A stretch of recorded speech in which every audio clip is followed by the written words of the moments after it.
Varkaus, kaupunki Itä-Suomessa. Täällä asuu 25 000 erilaista varkautelaista ja minä olen yksi heistä.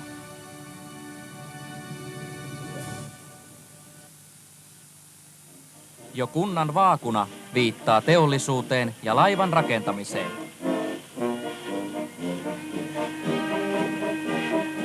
Varkaudessa rakennettiin aikoinaan 100 vuoden aikana lähes 800 alusta. Alussa höyrylaivoja ja monet niistä ovat käytössä vieläkin. Ne ovat höyryäviä muistomerkkejä menneiltä ajoilta. Taru Mäntynen on veistänyt laivanrakentajien muistomerkin.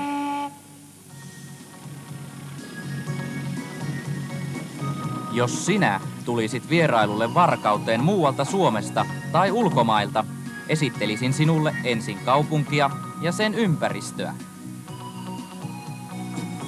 Varkautta ruvettiin asuttamaan 1400-luvulla. Teollisuus ja koko taajama syntyivät vesien äärelle. Ilmasta näkee hyvin järvet, jääkauden jättämät jäljet. Haluaisit tietysti käydä kaupoissa. Mikäs siinä? Mentäisiin mukaan kaupungin vilinään katsomaan, mitä siellä on tarjolla. Myös lähikuntien ihmiset käyvät ostoksilla varkautelaisissa liikkeissä.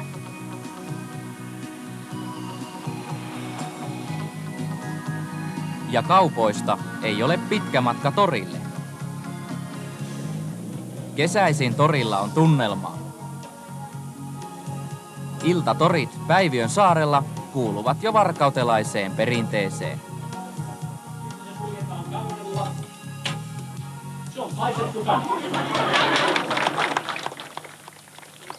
Kertoisin sinulle, kuinka varkautelaiset asuvat kaupungin laitamilla maaseutumaisemassa, kunnostetuissa puutaloissa taikka keskustan kerrostaloissa. Uudet lähiöt on rakennettu metsien läheisyyteen ja järvien rannoille.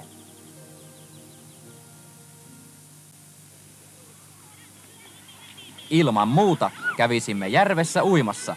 Uimapaikkoja ei tarvitse täällä kaukaa hakea.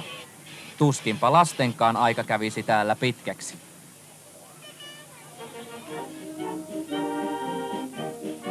Jonain päivänä menisimme kuuntelemaan kesäkadulle vaikka saksalaista puhallinorkesteria.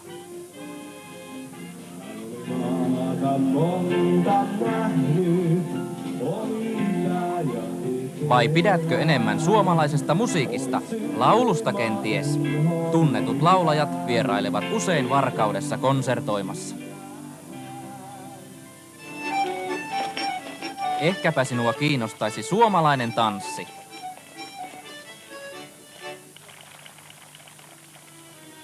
Tai miten olisi haikeitten haitarien soitto rantakoivun alla suomalaisessa kesäyössä?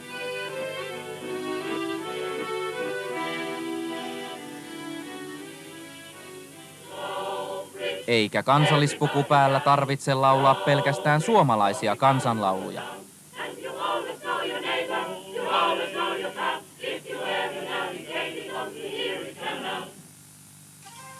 Suomessa puu on toimeentulon lähde.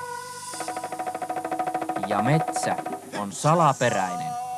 Se saa taiteilijoiden mielikuvituksen liikkeelle. Kirjailija Jukka Itkosen luoma mielikuvitushahmo Lehtevä mies seikkailee kesäisissä lasten tapahtumissa. Lehtevästä miehestä kerrotaan myös Itkosen tauluissa, lauluissa ja kirjoissa.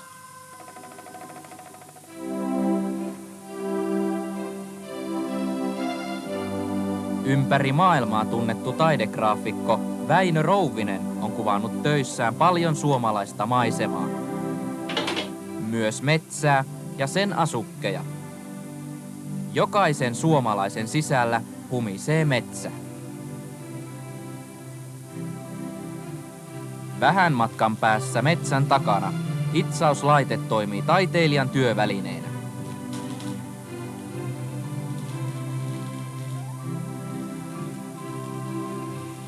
Kuvanveistäjä Taru Mäntynen on myös kansainvälisesti tunnettu taiteilija.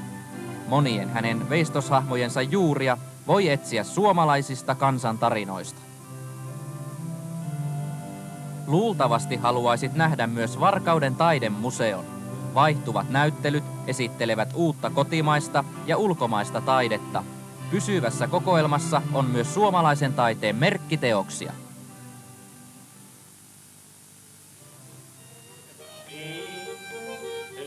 Varkaudessa on useita museoita. Suomalais-saksalaisen Kempfin perheen mekaanisen musiikin museo on suurin Skandinaaviassa. Se on kokonainen pieni soiva maailma. Yhteyksiä maailmalle voi nykyään hoitaa neteillä ja sähköpostilla. Mutta entäpä kun tekee mieli tavata ihmisiä muista maista? Kunnan harjoittama ystävyyskaupunkitoiminta on sekä virallista että epävirallista yhdessäoloa.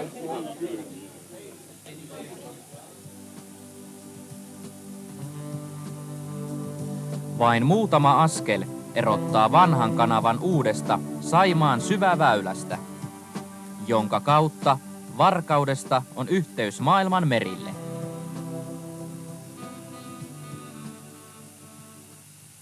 Viisi ja 23 ovat tärkeitä lukuja meille varkautelaisille.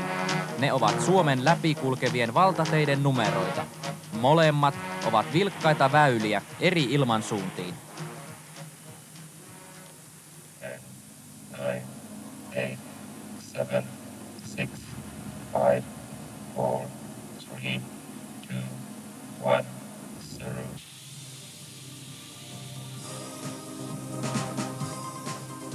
Varkautelainen teollisuus on kansainvälistä vientiteollisuutta.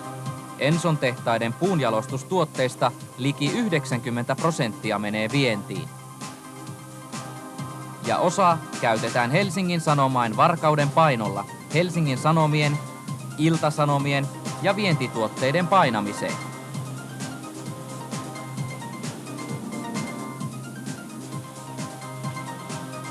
Honeywell Measurex on osa Honeywellin maailmanlaajuista yritystä. Honeywellin toimialueita ovat teollisuus, rakennus sekä ilmailu- ja avaruusautomaatio. Ahlstrom Machinery Oy toimittaa maailman eri puolille soodakattiloita, haihduttamoita, lämmönvaihtimia ja raskaita paineastioita.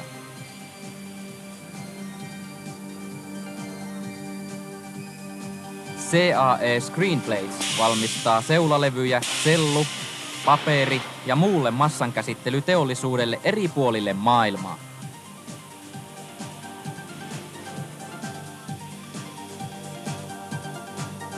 Foster Wheeler toimittaa voimakattiloita ja voimalaitoksia voiman tuottajille sekä teollisuudelle.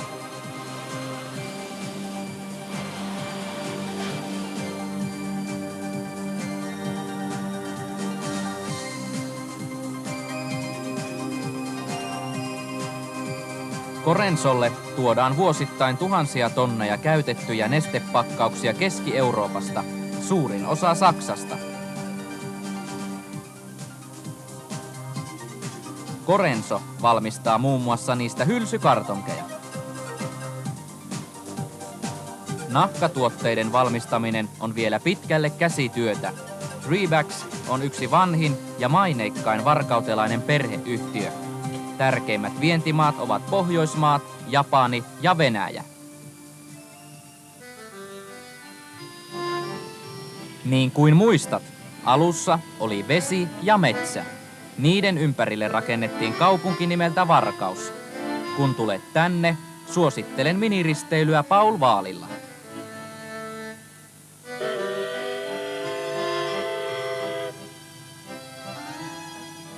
Myös tämä höyrylaiva valmistettiin aikoinaan Varkaudessa. Tervetuloa tutustumaan Varkauteen.